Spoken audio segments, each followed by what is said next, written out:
guys, and welcome back to my channel. I'm Evan and this is Magnolias and Sunlight. Today I want to show you how to make 4 of these really cute fall pillows. I showed them all to you just now in the intro, but I will show you how to make these. All you're going to need are these pillowcases and some pillows to put inside of them. What I love about this project is that you can just take the pillowcases off and store those instead of storing a whole pillow. And then you can make pillowcases for Christmas and then some that you can have around the house all year round. So let's dive into this project. Like I said, it's super simple. Some of them are a little time consuming, but it's definitely worth it to have these all over your house for the fall. Okay, so for this project you're going to need 4 18 by 18 pillowcases. I'm using a burlap kind of linen look, but that's just because that's the kind of decor that I have. And then I'm going to use gold paint, these 3 different colored paint pens, some assorted paint brushes, an X-Acto knife, and a pencil. You're also going to need some stencils for the 4 different pillows, and I will have PDFs of these on my blog for you guys to download and use if you like these exact ones.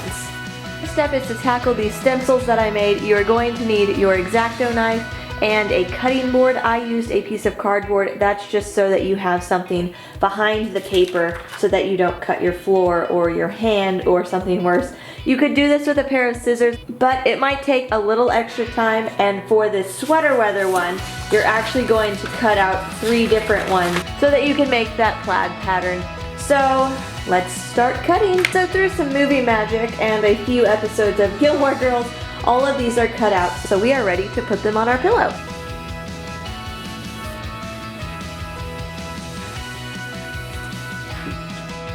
Okay, so I'm going to show you this stencil because it really is the most complicated one. I recommend, since there are so many letters, taping it down in the corners. So now we're just going to scoot that over and bring in the other piece. And I cut out the last letter of each one for both stencils so that you could line them up easier. So now that we have combined our stencil, we're just going to find a good middle ground, middle point on the pillowcase and tape this down. And now it's time to trace. Now that we have finished the stencil, and yes, that did take forever, you are just going to peel it off. I ripped the stencil, that's okay. We're not going to use it again. Okay, so now you're just going to grab your gold paint or whatever color paint you decide to use and a very small paintbrush.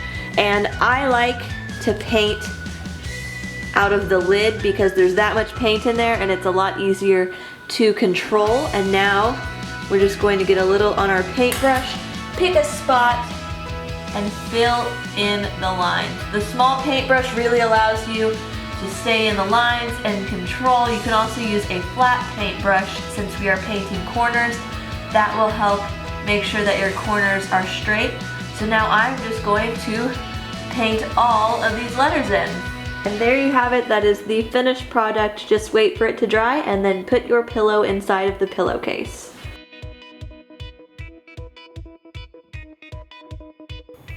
So we're going to make sure that this is evenly laid out on our pillowcase, and then we're just going to take our pencil and stencil around the edge all the way for the whole thing. So for this one and the other ones that have letters that have spaces inside, so like these E's and these G's, I kept the original piece that I X-Acto knifed out so that I could go back through, lay it on top, and trace the insides of these because I want all of the letters to be even and I want the font to look symmetrical all the way through.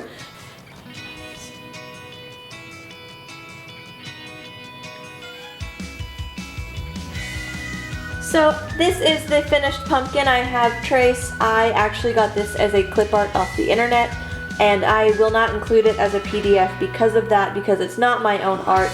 But I did go in at the top here and add in some curlicues. This is a pretty easy image to draw. It's a pretty quick stencil that you can DIY. And then I just wanted some curlicues at the top to make it a little more festive. So now I will go and paint this and show you the finished product. Here's our finished pumpkin. Of course, with the stenciling, you're going to sometimes have some pencil lines. So I just wanted to show you that that is okay. You just wash them off, and you're going to want to wash these anyway, and the pencil should wash out. So the sweater weather pillow is a little more complicated than the others, but since you already have your stencils out, go ahead and assign a paint pen to each one. And then you're going to want to mark your corners so that you can line up each stencil exactly where the other one was. That way all of your letters will be lined up as well.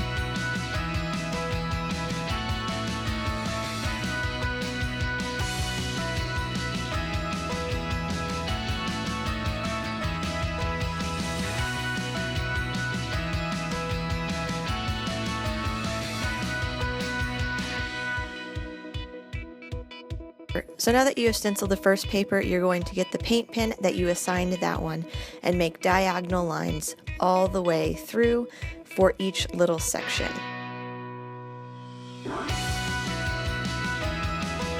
And then you're going to do that with the second one and repeat it with diagonal lines going the opposite way in a different color. For the third section, you're going to fill in those sections completely.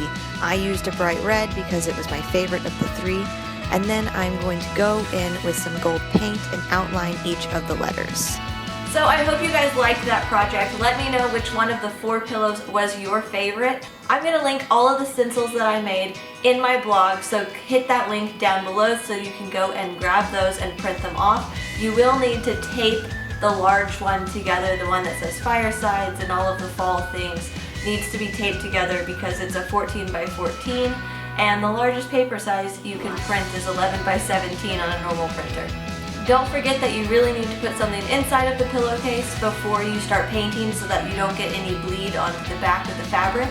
And go through with a gum eraser after everything is dry to get rid of all your extra pencil marks. Once again, I hope you guys love this project. Please give this video a thumbs up if you are going to make these pillows. And don't forget to subscribe. We have some awesome stuff coming up for the month of December, and I can't wait to share that with you. So subscribe so you guys can come back, and I will see you next time. Love you lots. Bye.